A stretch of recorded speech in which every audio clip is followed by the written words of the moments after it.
Hi friends, இப்போ நம்ம தக்காளி ரைஸ் எப்படி செய்யுதுன்னு சொல்லி நான் டிப்ஸ் சொல்கிறேன். இப்போது அதுக்கு தேவையான பொருள் வந்து ஒரு 7 தக்காளி, ஒரு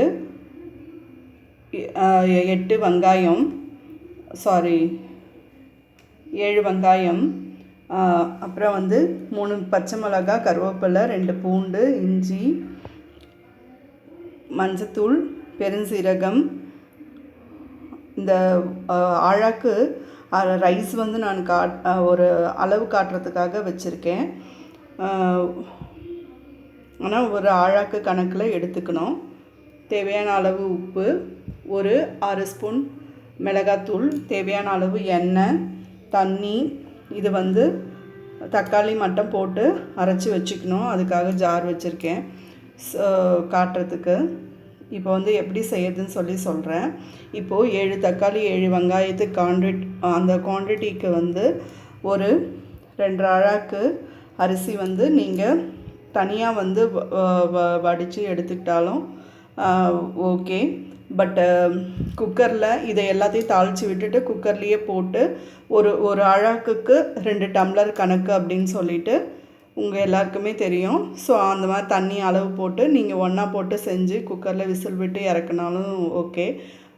இல்லை வாணலில் தனியாக வச்சு வதக்கி எல்லாம் ரெடியாக வச்சுக்கிட்டு ஒயிட் ரைஸை வந்து தனியாக வடித்து ஆற வச்சு ஒன்றா போட்டு கலரிக்கிறனாலும் ஓகே.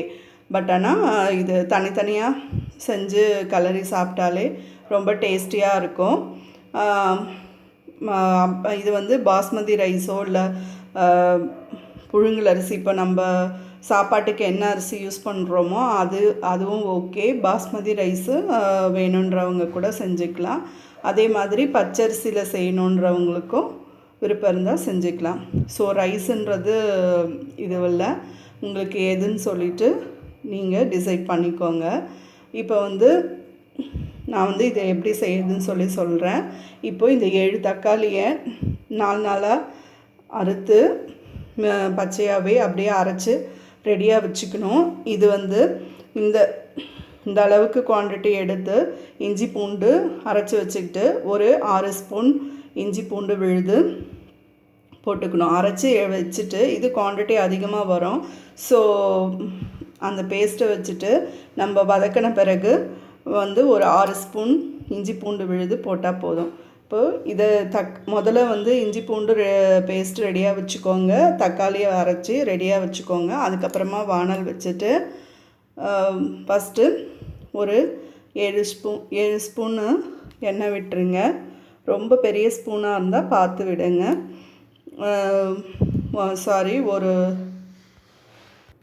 ஒரு 1.5 ஸ்பூன் வந்து நெய் விட்டுக்கோங்க. விட்டுட்டு அதுக்கப்புறம் பெருஞ்சீரகம், இந்த சோம்பு போட்டுட்டு ஒரு ஸ்பூன் சோம்பு போட்டுட்டு நம்ம வெங்காயத்தை போட்டுடணும். போட்டுட்டு பச்சை மிளகா, கருவேப்பிலை போட்டு நல்லா வதக்கிக்கோங்க. வதக்கி அது நல்லா வெங்காயம் வந்து எவ்வளோக்கு எவ்வளோ நல்லா வதங்கி வருதோ அப்போ தான் அதோட டேஸ்ட்டு கொடுக்கும். ஸோ வெங்காயம் நல்லா வதங்கின பிறகு இஞ்சி பூண்டு பேஸ்ட்டு 6 ஸ்பூன் போட்டு நல்லா வதக்கிக்கோங்க. அந்த வதக்கி நல்லா பச்சை வாசனை போன பிறகு அரைச்சி வச்சுருக்க தக்காளியை வந்து லாஸ்ட்டாக போட்டு நல்லா அதோடு சேர்த்து நல்லா வதக்கி ஒரு 3 ஸ்பூன் சால்ட்டு, ஒரு 6 ஸ்பூன் மிளகாத்தூள், பாருங்க டேபிள் ஸ்பூனு 6 ஸ்பூன் மிளகாத்தூள் அதிலே போட்டு, மஞ்சத்தூள் வந்து ஒரு 1/2 ஸ்பூன் போட்டுக்கோங்க. போட்டுட்டு சும்மா கொஞ்சோண்டு அப்படி தண்ணி தெளித்து நல்லா வதக்கி எல்லாத்தையும் மிக்ஸ் பண்ணி நல்லா வதக்குங்க. வதக்கி அதுக்கப்புறம் கழுவி சாப்பாடு வந்து அரிசி வந்து கழுவி ரெடியாக வச்சுருந்தா எல்லாத்தையும் அந்த அரிசியை போட்டுட்டு எவ்வளோ குவான்டிட்டி அந்த தண்ணியை ஊற்றிட்டு குக்கரில் போட்டு மூடி வைக்கிறதா இருந்தால் அதை போல் செஞ்சுக்கோங்க. விசில் போட்டு இறக்கிறதா இருந்தால். அப்படி இல்லை வாணலில் வந்து இதெல்லாம் ரெடி பண்ணி நான் இப்போ சொன்னதை ரெடி பண்ணி வச்சுட்டு குக்கரில் முன்னாடியே வந்து சாப்பாடு போட்டு இந்த குவான்டிட்டிக்கு 2 அழகுக்கே இது அதிகமாக நல்லா தாராளமாக வரும் இந்த தொக்கு. 2 அழகுக்கு சாப்பாடு போட்டு நல்லா கலரி 6 பேர் 5 பேர் தாராளமாக சாப்பிட்லாம். ஸோ ஒயிட் ரைஸை வந்து தனியாக வடித்து ரெடி பண்ணி ஆற வச்சு எடுத்து போட்டு கலரி கொடுக்கறதுனாலும் கொடுத்துக்கோங்க, இல்லைன்னா குக்கரில் செய்கிறதுனாலும் செய்யலாம். எப்படியோ உங்களோட விருப்பம். ஸோ ரொம்ப ரொம்ப சிம்பிள், ரொம்ப டேஸ்டியாக இருக்கும். குழந்தைங்களுக்கு தக்காளி சாதம்னாலே ரொம்ப பிடிக்கும். இது கூட வந்து பப்படம் இல்லை எக் வந்து அவிச்சு போட்டு ட்ரையாக கொஞ்சம் மிளகாத்தூள் போட்டு அந்த மாதிரி அது மேட்சிங்காக இருக்கும் தொட்டு சாப்பிட்றதுக்கு. இல்லை அப்பளம் அதை போல் வத்தல் அந்த மாதிரி எது இருந்தாலும் நல்லாயிருக்கும் இந்த தக்காளி சாதத்துக்கு. ஸோ ட்ரை பண்ணி பாருங்கள் ஃப்ரெண்ட்ஸ். ரொம்ப ரொம்ப சிம்பிள் தான். ப்ளீஸ் என்னோடய சேனல் ஃபாலோ பண்ணுங்கள். பிடிச்சிருந்தால் லைக் பண்ணுங்கள். சைடில் இருக்க பெல் பட்டன் ப்ரெஸ் பண்ணுங்கள். Okay, thank you very much.